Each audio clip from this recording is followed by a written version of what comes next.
fatu tia o fa pena foi ona e tu le foi ia matali ile pol kalame o le Fiafia Mai le neita e o fou fa talo fatu ile fionga le pulisili fa pe foi ile mamalo le au fa inga ruenga le tio Samoa au kilani nei ia e fa talo fatu i au ona sina le tua o lo fa pena ona fa fale le malu i fata faita ulanga e fia o Samoa ia matunu e mamao ia e me foi nei e no e fa talo fatu ai tupu mai e o le tunu tu le toa ma tu la malai ia teina ne fo ile pa ia lasi o Samoa i so se vai panoa o le lolangi o fa pena ona mai moa mai e nei pol kalamita ua ia e fa pitoa fo ile fa talo fa nei tu la o taiao pe ona saunoa a lau tenenga tia tu sai fo ile a wai mai i nei foi vaenga o le tunu ia oni fa lave fa le ainga ia le tu ua fo ile malo ele fionga ile tia kono o la faele au silfai ia o le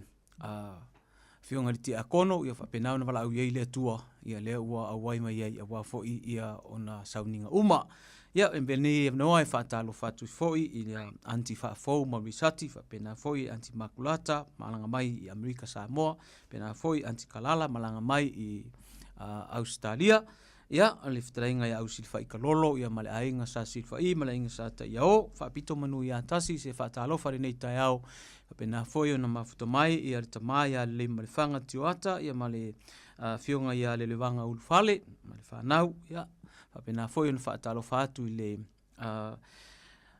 fionga ia le ota fa lo male ainga ia e me se foi le fa talo fa ile sia pele ia o su ato filau no e maleota ia manor so ifo maua manelangi ma ai mai se fa le fa talo fa bitoa i alo ma fa na wala tu no lo fa pena na fai malo longa ile nei vai taimi ia fo ile to eteri watu ia onga ile fai ungol nei masina manor so ifo manuia malo le langi ma lau sungal fo mai ioe wata i lo le tele lo pisi nei vai taimi a matanga le tausanga ia tapena tu fo i moa onga ia le ngata fo i leo o nei malo longa nei vai temi ia ua pisi fo i tiute ma fai vai tono ainga lato ia e le tu uai le osi ainga ai o le whaafitai tinana e pisi aua maua mai lava no e whaasao mai e ona le whaatala ulato le tapo kalamilita iau e se le tau o nei ava noa e le tue maua ia wa ai malanga tu nei Samoa ia ona tu e tama fai atu fo i lea wa tu e pisi fo i lea iau fufuanga ia ai maise tu langa loi o amele amtanga le tausanga ia ai maise fo i tu langa pe ona ita pedanga ma le tausanga lau sunga fo ma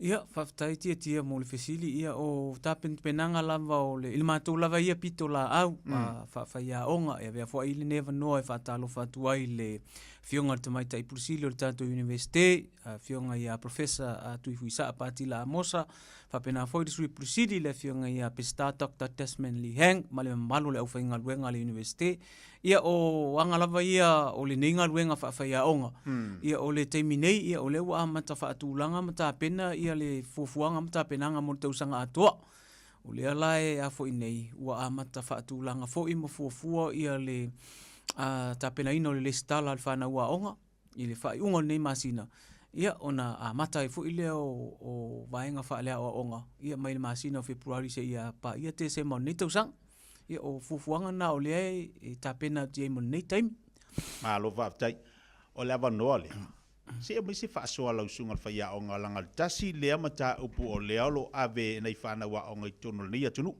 fa fonga mai fo ia nisi atunu mai se tatu atunu sama atono se so sani o le hase ta ua ila o fo ipito la o lo to ave ina le ngan Samoa po le tatu nganga nei tono le universite tatu atunu sama la se ta ua nganga mo tatu fa nau i tu tono a onga mai se atunu o lo tatu ia i fa fo nei ia mo le facility tia e taua tele le tatu ngana le anga o le tasile ta fata ua o le tatu fasino manga o le tatu ngana Samoa le ngana e tau tala ai ma le tatu ngana e feso ta iai langona lava le fiafia o le loto ina ua fa pena ona va ai atu i le pitola au fo ia matua ai mai se fo ia o tatu tua a matutua o le winga o le whaamtalang. Wa ova ai i le tāua tele o le whaongaina e mamalu o le atunu o le tatu ngangana i so o se vaipa noa o le lalolangi o lo whapena o na lalampapa awai. Le winga o la utala e mamoli le anganga whaaftai i la tau o lo whapena o na lala i atunu i whafo. Mo le tau mawhai e tapu ma mati le soifua o alo mawhanau o le atunu. E whaata ua pea o le tātou ngana. O se whaata inga ua ai fo i po kalame o le ngana e mori ai le wha malo i le whalapuputonga le whangsa, whalapuputonga o le awa onga o le ngana Samoa i Aotearoa i New Zealand.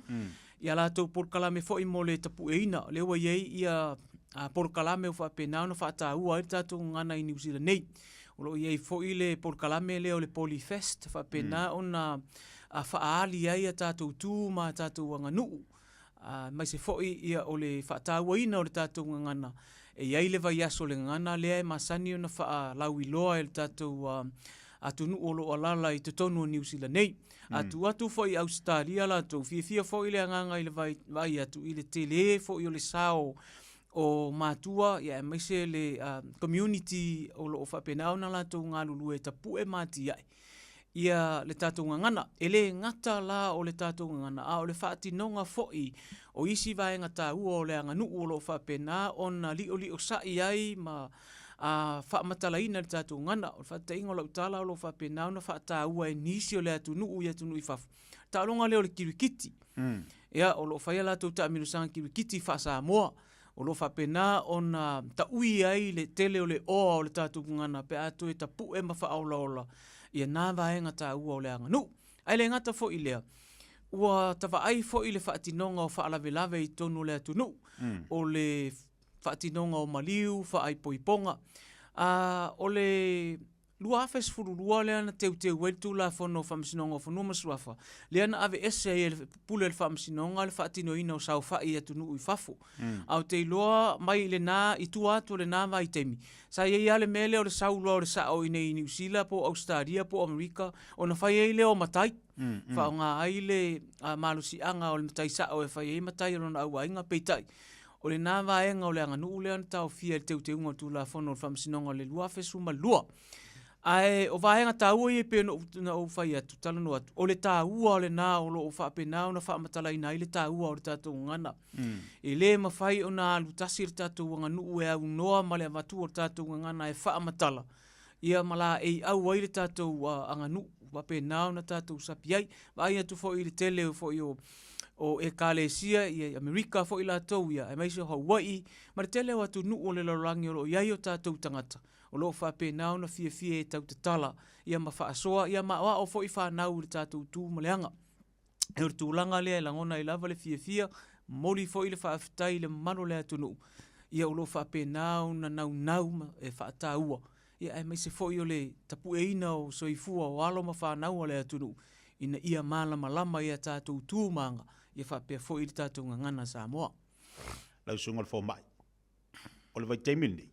Tātou tilo ni vai teimi. Ua tele, ua tonga tala sa ifuanga.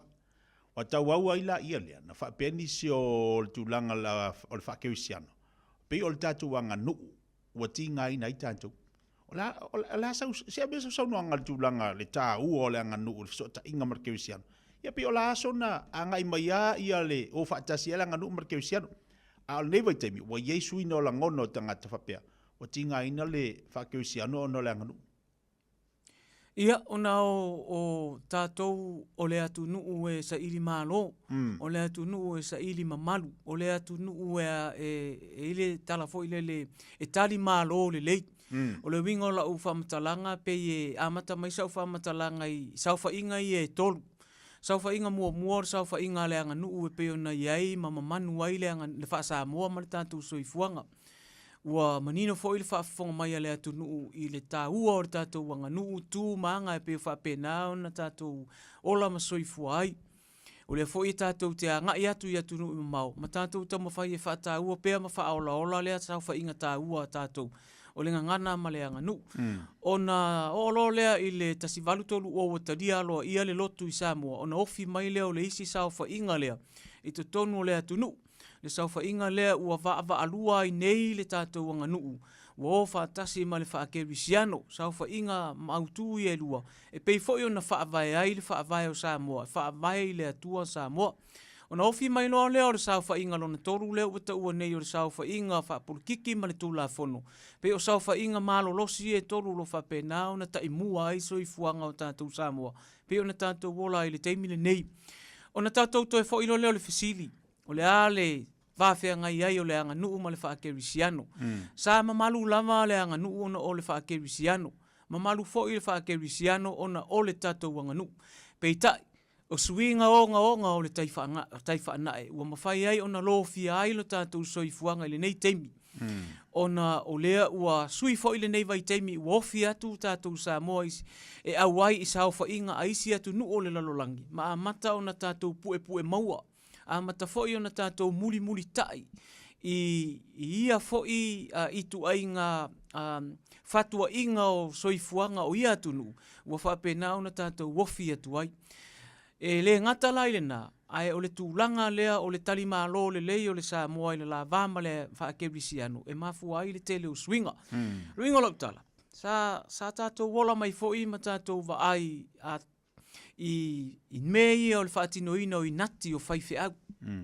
I le aso sa. Ave a lātou fue to nai i le ainga. Fue to nai le nuu male ka le si i whaife au. O lea fo i wa tātou ave i ai e le anga nuu. Le whaalupenga o ao whaalupenga. Nono winga o mamalu mawarunga lava o le anga nuu ma le wha Samoa. O lea ua ave i le sao whainga whaife au. Po o le sao whainga lea whaakerisiano. O le winga lau tala. O lea sa pei sa tautua le anga nuu i le whaakerisiano. Ma ave i ai mamalu i o mesina. Pei te iani, usui nei vai tau. O lea sa ave i ai a tātou whaaloalonga. Ua ave i ai le fueto nai. A o fo ina whaia tātou whaalavilavi. Pei e mua lava ta i whaatamali i sunga i whaafeangainga. Ai o le winga lau tala i le swinga sai ai. O aso ia ua mawai, po aso ana mua. Sa avena o inati o whaife au. Pei tai o le teimi nei. Le whai mea le lei o le atunu, uma le tari malo le lei o le atunu. Ua ave ai mamalu o le atunu. Ua ave i ai mea le lei uma o le anganu uma le whasa moa le ngata o tau mafa, o tonga. E o foi i whaalanginga o le atunu. Ua ave foi i vasenga o whaafeangainga. Pei ona ave i ai le susunga i whaife au o le kalesia e whakasa, o le metotisi, ia ma nisi lava, ma mona, ma le tele, Assembly of God, ma le tele lava o isi whaife au. Ai ave le a fionga. I pātele o whilela ia ma tamaita isa. E tu sai fo i o le sao whainga le katoliku. Ona e ese whaalanginga o ali i mawalunga o le atunu usa lātou taria le lotu. Taria ia e kalesia. Wa mafua i fo i ona ese whaalanginga e pe ona ave eile a fionga i katoliku. Ai ave le susunga i ni isi fo o e kalesia. Peila o le mamalu le nā o le tūlanga sa yeile whawhea ngai o le anga nuu. Male whaakerisiano, peita iane pe na ufai atu. Wa lo fia tātou i suinga o le taifa anai. Wa mafua ai ona te e vā. I le nei teimi le whaakerisiano ma le anganu. Ona ua tātou apo le tele o suinga onga. O le taru fau, o le winga o se whaataita inga o le nātala. A whai o mamalu o le atu nuu lea sa tātou ave i sunga i whaafengainga. A toa ai ma le tūlanga lea na ave i ai i ale whaarupenga e ao i ai mamalu o nuu mai tū malo. O le si lea vaenga tā ua. Peita iane o suinga o le onga ina tau whai e tu whaatasi i a le sao o vasenga o whaafeangainga e ka le sia. E peo na iei le tū la whono fo i lea o le tax o whaife au. O na iei lo lea o le langona. O lea ua amata o na o ia ai whainga whaavae o le whaafeangai o le anga nuu ma le whaakerisiano. Pei o na tātou iei nei. E na o na watu o nei whaataita inga whaapena e tau tala ai o tātou mawhauwhaunga. E pei ona tari eile whesiri lau te lenga tia. E winga i le tūlanga wa iai le anga nuu ma le whaakerisiano i le nei teimi. Wa ono tele ona suinga e tūla i mai. Ona ua tātou wanga i atu tātou te ai filo. I fatua inga foi. Ia mawhainga whaavai. O atu nuu te tele o loo whaapena o na ofi atu iaisi o tātou atu nuu. Ia ma tātou militino whaatasi ei. I pūlenga whaale malo. Ia le foi wa afi atu ei. Ma tātou tūmanga whaapena foi ma le whaakerisiano. Ana ia, manino malama. Vaenga ia na tau whai ati ei. Ia mai fu isa nanga lango lau sunga le fomai o lau sunga le whai aonga. O lo tau ave ina le tātou ngangana. Ia o ina ia nei whanau. Ele ngata fu ilio nei tupulang. La sau wha malo si mo nei mātua ma nei whanau. A mai sa tunu une ia lau sunga le fomai ia ta iau. Ina ia una ia le tau tala le tamaititi le ngana Samoa. Wa o le mele te o te ilo nei. Ta ilo mātua uma. E iai tamaiti o mai. E malo si kere ngango le makua la kure whari. Ala e fifia ka mai e kau awa kwa e ia onga i nei e nganga Samoa ma ngirisi ai a mai fale a e ngangu folo ola sa so ani lo sunga fa ya onga ia e fa mala si awa nei fa nau po nei matua ia una ia le fa nga ino tatu ngana ia tunu ifa ia malo fa aftai ia ila wa ia tilo ma le vai fo i pe ona si tele fo o atunu e a wa ia ti ai ma futa tele o ainga ese fo ia inga ia ma le la to ia fatua inga ma le fa le lenga fo i alom fa nau a manino foi malama le sauno anga a la fteleng tia a inga e fena nui o tatununga foi le tatu o mai lava mai Samoa o lo tatu malama i le ngangana ai pe o le tatununga fa filosofia foi le o le tatu a wai se isi a si o manga ma se isi society ma se isi atunu o lo tau tatala i tu manga le atunu e fa pe na na fa ngofio na afia ai o tatu a tu fo i manga ia me se fo i o tatu tamali anga e pe o tatu o mai tatu le wingo lo tala o le o tatu mai atunu o papalangi tau tatala i fa papalangi e pe e tau ta ina i fo i ma pe o tatu militino fa atasi ma le fo i tu ai ngasi o manga e pe ona tātou o lai, pe tai. E iai lava foi a inga e tau tū lava le tapu e ina ma le mati ina ia me se foi o le whaafai le lenga o ala tau whanau. I le tātou tū ma le tātou ngan Samoa. Fiafia lava foi e wa ai mai ona pe fōlinga mai o le wha e kālesia i te tonu o New Zealand ma Australia ma Amerika. O le vaenga le nā o lo whapena ona avea ma whai ngā nuu i te tonu i atunu i whafo. Tate fiafia tate vai mai o lo whapena ona le ave esea le tū maleanga le a Samoa e alu i me iei whaalawe lawe e tā ua le whai o lo ie. Ono le nei atunu e tele na ofuai ai loa lava le Samoa i lona la ei.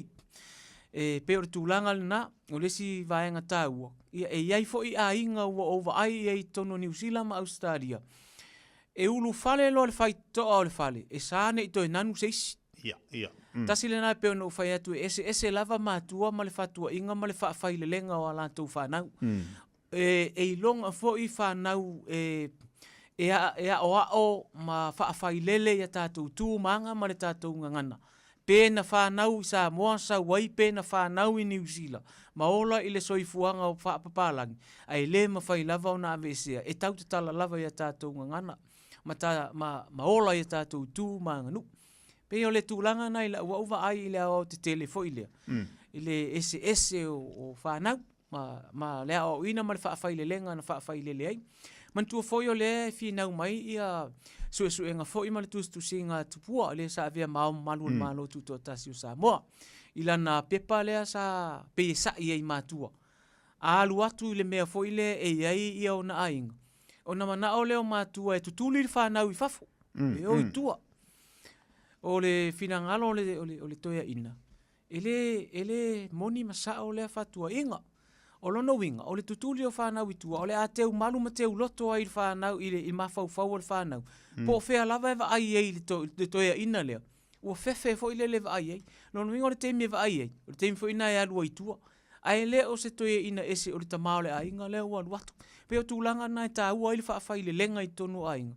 Ai whaafetai o lo whaapena na malu pea le tātou ngana ma leanga nu. I le whaafai le lenga mātua o lo whapenao na lala i atunu i whafu. Ma lo whaaftai tere lau sunga le whaiao. O bakere whisiria wanga i mai runga kāpokala me wai mai wam. A se taimi, le lei, ona o le taimi o lo whaisi pisa le whaiao. Ngā le wa i atua tele i a leanga i me le tātou atunu ma lātou whisili ona wa maua le avanoa lau sunga le whaiao. Ngā whaisi pisa lau sunga ai. O la tase e mal tātusi. O lau te baba i atu wa ile tusi o lau mwhai ona atu e tu whatsia pe ona tau tala man whaiunga la tau sanga ai whaaftai o leo e malanga mai. Ia, e whena e saunua le. O la lingua le tusi le mwhai ona e tu whatsia lau sunga whoma. Ia, whaaftai tia. Ia, ua sisila mai fo le manu le atunu le tusi le nei o le polkalame lea whai mai le university o le Samoa whaasoa. O le pole kalame na fua mai i le lua, whaai unga le lua fes furma le iwa. Ina ua taufia le tu mau a onga mga luenga ona o le COVID-19 furma le iwa.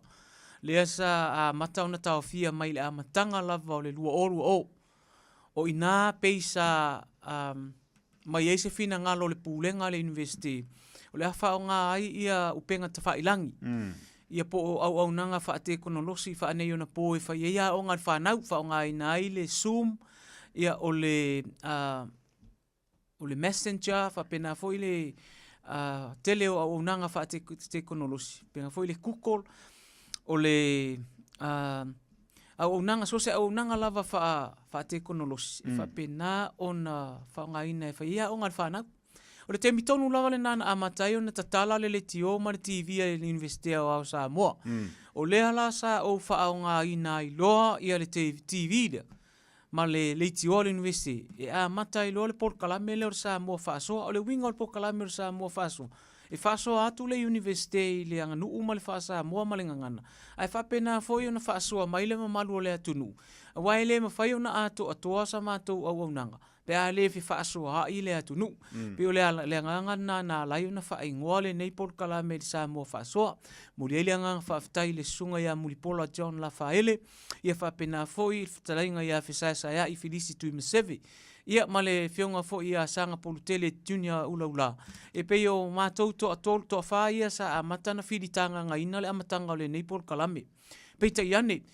O le maitau ale University le teimina a mata mai el porkalame le tortau sanga taluai. O le porkalame au pito i siri lea o na lau i loa i porkalame umalava le TV ale University ma le tio. E fua lea i le au whai o tangata e matamatai ma tangata foi. E a matua la tau finangalo tusia. Ia o le ivas 10% o finangalo tangata e whaasoa atu. Ia o le tūlanga foi le o le lango, po o le positive view e avatu. Ia e salpena o se 10% foi ia le au whai o tangata. Ia whapena foi o na mai o la tau finangalo foi le whaasala esi. Ia po negative comments foi le tatou porkalame. Ia e whapena lava winga o le tunu. E iei lava ia le tūlanga whapena, e le mwhai foi o na tonu masao ni ala o se whatinonga o se mea. Ia pe ale ai foi ni whaitionga. Pe lava foi o whai ngā malo, e le mwhai o na le leima ato atoa se whai ngā malo. Ia pe ale ai foi ni whaitionga e tu inatu. Pe tonu o whaitionga le nai le lei ato atoa i le tāpenanga o se mea. Pe te iane, ua tele tangata o le atunu ua tārusanga mai. Pe mawhai o na tuu le nei porkalame i se lominga, po se tusi. O le mafuanga lea sisila tia pe o le onga tonu o le tausanga le tenei na whaamuta i loa ia le tatou porkalame le tu mau. Ai tau mawhai ina ia whaatau nuu le tusi le nei, nea la ua mai a lo mia le lo minga mua, mawhalau i loa ia. E tolu vaenga o ta ua o le tusi le nei, o le vaenga mua o folasanga. O launga. Pe o le mea lea le pito i sili o na talo sanga atu aile manu le atunu. Ai mai se lava sao fa inga matai. E le ngata o matai o lo alala i Samoa. E whapena fo i matai o lo alala i atunu i fafo. E fia maua ni fola sanga o ala taua launga. Ia ua tele fo i fola sanga lava e fai i lea wha lave to e fai fo i lesi wha lave. Ai peita iane. O lea la ua o manatu ai. Vaenga i e toru. O le tarosanga mai foi le atunu i fafo. Ia malama whanau i le folafolanga o whaalolonga. I le ngata o folafolanga i tutonu o whale. E whapena fo i mafafo. Vaenga na lua lana o le tusi. O le vaenga na tolu o le tusi. O la unga ese. O le taiala lea ua o tāpena ina. E fisosoani ese uma la unga i e tutonu i. O le la unga whaafeiloai, o le la unga whaafetai, o le la unga o le si, o le maliu, o le la unga usu, o le la unga tali. O le launga o le ifonga, o le launga o le whaulfalenga. O le pēna o whai atu. O vaenga tā ua ia. O lo o sulu atu ai le atu nuu i le lau mua o suenga o mta upu tau Samoa. O le winga la o le whaamatalanga. O lea ua a mata o na lo mia aua wai. Le porkalame le nei. O lea na o le leo te titilo atu le tusi lea. E na o le valus furma le iwa o no i tūlau. O le mafuanga walai o na lo mia na le tolu vaenga o le porkalame ua vatu i le tusi le nei. O tātou Samoa, i mātou fo i suenga.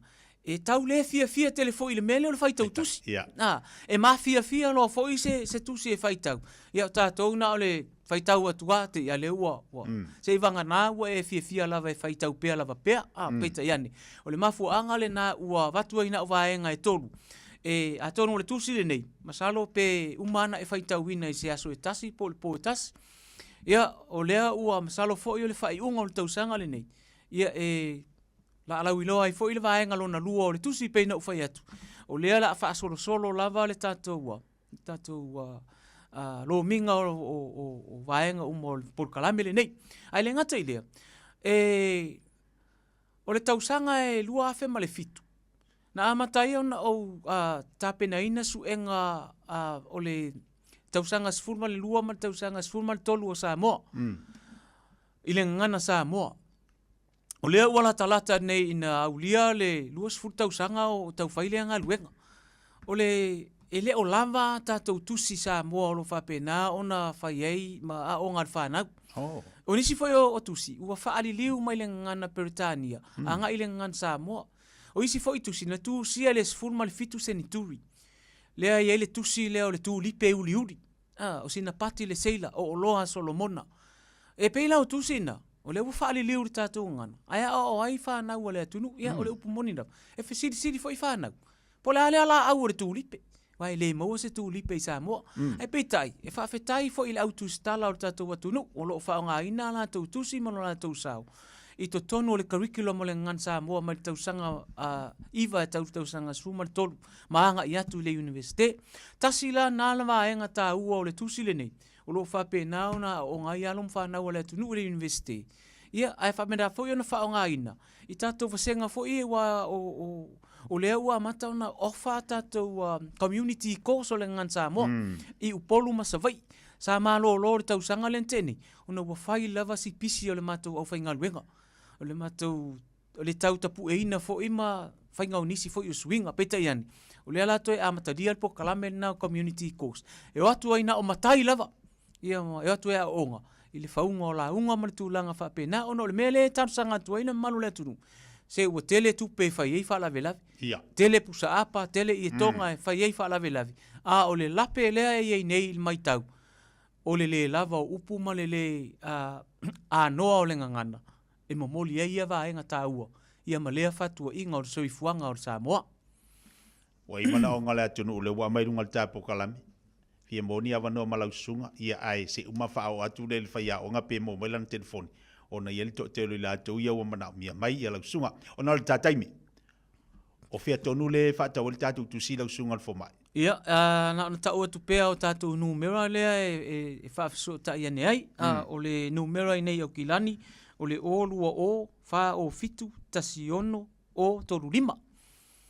Ia, ma le numero i Wellingtoni, o le olua tasi, wha ono tolu ono lua. E pe o tātou numero na e lua e whaafsota i mai ai. Ia, pe a fia maua sau kopi o le tātou tusi. Tātou tusi, numero le New Zealand, o le Aukilani o le olua o? O le Aukilani o le olua o, wha o fitu tasiono o torurima. A Wellingtoni o le olua tasi, wha ono tolu ono lua. Ana ia, whawhongmari tātou atunu o lea ua watulu tātou tusi leo le whasoa, Samoa whasoa. Leo mana ia o leo manino mai ia vaenga tolu. A vaenga tā ua ia mo oe, pe a e nau. E te tau ona e nau li tātou ngangana. Leanga o le tātou te tilo telo me whai, ia o whalavelave. Ae, o vaenga ia sidona taua, e tapue ma whaatino ai ia tātou launga. Ai mana mia la tatu tusi dia lewa ma tatu telefoni e mo tatu ni Aukilani o le olua o fa o fitu tasiono o torulima olua o fa o fitu tasiono o torulima e ma tatu Wellington o fa fonfonga mai e te mo le olua tasi fa ono tolu ono lua olua tasi fa ono tolu ono lua e se le tau o le fa soa mo tatu i Amerika Samoa se temina sa uno mai pele le sunga fo mai ono le upo fsiri mai Amerika Samoa pe mo se la tusi ia ilunga e mo tātou i Amerika Samoa. Mana ia lau whaasoa le sunga whaia o ngania so mo tātou tala tu langa o ngana ma lona tā ua so ta inga o le anga nuu ma le tala le lei. A lea foi, o mwhai ona tu whaatasia i ma se tusi o le whaasoa Samoa. Tā ua lea batu i ato i te whaita wai ia ma teu wai lo loto i le oa ngana. Leo whaasoa le sunga whaia o ngā mo tātou le nei tai au e se le mana ia. La lafa tu ia lau sunga le fo mai le nei tai au o na le tātaimi. Lea se vaenga e wha mai alita po kalame malenganga wha lolo? Ia, o te loa lea ua lama whai ule pol kalame. Ai paulava le tua lalo o le malu o le atunu. Ia o lo wha pena foi ona lala iso se vaipanoa o le lalo langi nei.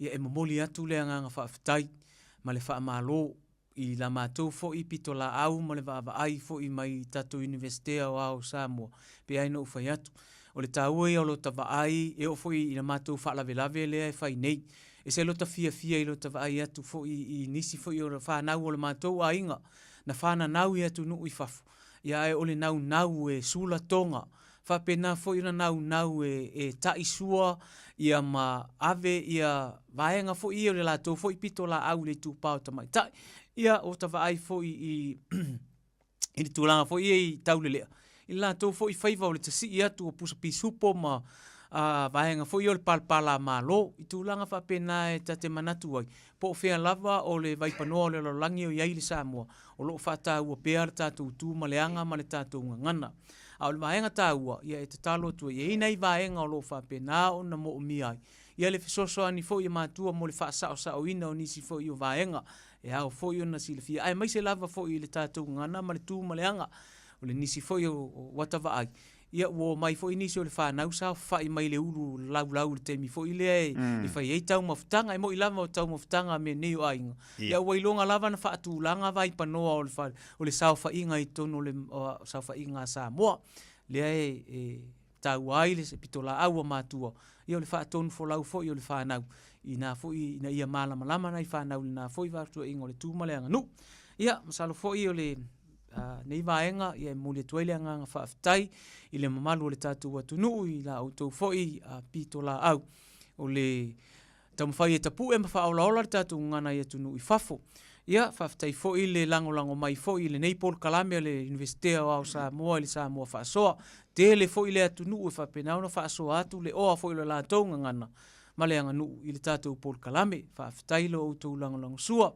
ia e au foi ona mori atu le anga whaafitai tia i le pulenga ia ma le au whainga luenga ia me se foi o lau whitalenga o lo whapenau na tu i le foi a le leiti o Samoa lo whapenau na longo pui li i aile mamalu le atunu ai mai se foi ia o le nei foi Paul Kalame ua mo se ava noa e ui lava na o tasau e ati afi ia leo o tasau no masi le nei tu lao le tai au e ui na ua i mai whaalawelawe whaale ainga ia e tā ua lava atonu le finangalo foi leo le atua e mo ai se ava noa ia e mo ai se whaasua ia mata mafutai foi malau vitalainga ia e asua tu ai foi vai malu i puenga e le tonu pea se tautai e i lava teimi o le malu ia e foi teimi o le sou e foi le teimi o le fisanga e foi teimi o le luta e asua tu ai vai malu i puenga i le whaafonga mai le mamalu le atunu le a foi se ngangana ua pa o papa ma le tauta mali i le whaafonga mai le atunu ia au mai ia lo o tau titi whaitama e mangalo ai le au auna e mangalo se vai au tanga o au auna ona lo o tau seu sila i le ava fata ia fata ia le ma se leo au tātou wanga ia tu le wha i unga le nei vai asu ia lo mai le atua pule te tele a wali tia me uma ilo na lofa malo na ngalelei ma ia wha manuia le atua iso se whaiva maso siute o la vasi ia le atunu u le nei wha i unga o le nei vai asu ia maua pea le fiafia o le atua ma le fiafia o le ali ia tātou tū manga o wha penao na tātou wanga atu iei le wha i unga o le nei vai asu wha tai lea ma se leo manuia lava le whasausaunga Samoa le nei tūlau tai au, manuia whi au mga luenga o le nei aso, ai ola le whaatau waa o le au auna, i le alofa o le atua, so i fua mai a manuia. Ma alofa aftai, saunoa i lausunga le whaiaonga, ia po lausunga le foma nei tai au, ai le watu stela laitu, o mo tātou ia i Hastings, Palmerston North lea e so tai mai, wala umari tātou telefoni lea o le olua ofa o fitu tasi ono otoru lima, ona o le to te fisiri mai po feo o nai au toi mo tatu tu sitasi al telefoni le te wala mai ai Wellington Christchurch po o ila to lalo atu ina wala o olu atasi fa no no tolo no lua tatu Samoa le te wa ia tolo fisiri mai tatu hani pale se wa fue le fisiri mai po feo Samoa te loe malanga atu ia le sungal fa ia onga ia tatu Samoa manino le po feo Samoa le ia tatu tusi Dr. Faun mole o Australia le fisiri mai po fere fata pe buse tusi ala to Australia ia na o Sydney na iai o tusi le na avatu inai Melbourne ua uma a o kopi nai Sydney ia se isa ili le numera e mawai ia le vaenga nai e Sydney o tutuila ua uma fo i kopis na whaatau i tutuila ia masalo le masina foule fo waile malanga tu i tutuila matoe mawai nisi vaenga o tatu kopi ia o pero numero nai i New Zealand nei Ia ai a whapea le la atu mala unu mera i Samoa o le fitu lua tolu tasiiva lima tolu. Fitu lua tolu. Tasiiva lima tolu. Tasiiva lima tolu. Ma le area code o le ono valu lima. Ia. Mo tātou lai sini lea e te vai atu. Ia, o te lola amo mas telefoni po neighbor le vaso fo po le vaso fo. La afso tai atu ai lunga tātou po kalame mo tātou wa weveva ma tātou e sini le sini mai lunga tātou tusi. Ia ai o le fitu lua tolu tasiiva lima tolu telefoni al sunga fo mai Samoa. Fai na afso tai ai ia mo tātou tusi. Mana ia to tele tātou yo vala au mai. Ai mo le atu nang whaftai tele la vai lau sunga fo mai. To e whaftai atu. Me sisi upe sidi atu lunga whaftai ma le ngangal Fiafia nei tai au. O le maua nei awa noa ma nei lau lau a whaatasi mai ai, ia wa e whaasoa, tu langa le tātu ngana Samoa i lona tāua, ia ai mai se fo i lona o te lenga, ia i le whaanga ina e alo mtama whaana o le tātu watanu. Alo whangia le atua, lo se fua tautua, ia maua le oa ngana, e maua le malosi ma le wha malolonga mai le li, ia e wha wina ailu wala a wina, a wale tautua ina o le tātu watanu, ia ma tapu e ina fo i o alo ma whanau a Samoa moa atai au, i le tātu ngana. Manu ia fo i le whianga ia i tūtu ma whaiwala ni atunu pera malanga mai ai lau sunga fo mai. Toi te liu fo i lau toi Samoa i tūlanga i ainga ma le whatoe whaawina walawina. Ia anga leile atua ma pui pui lau sunga. Ia ai mai se fo tūlanga pi ona iai. Ia manu te leina le iaso i lau sunga fo mai. Alofa te le atu manu ia le iaso. Ia whapena fo i ona manuia tiute ma whaivo toe nei aso lau te lengi tia ia manu te leina le whasausaunga Samoa. Ia soifua mai manuia.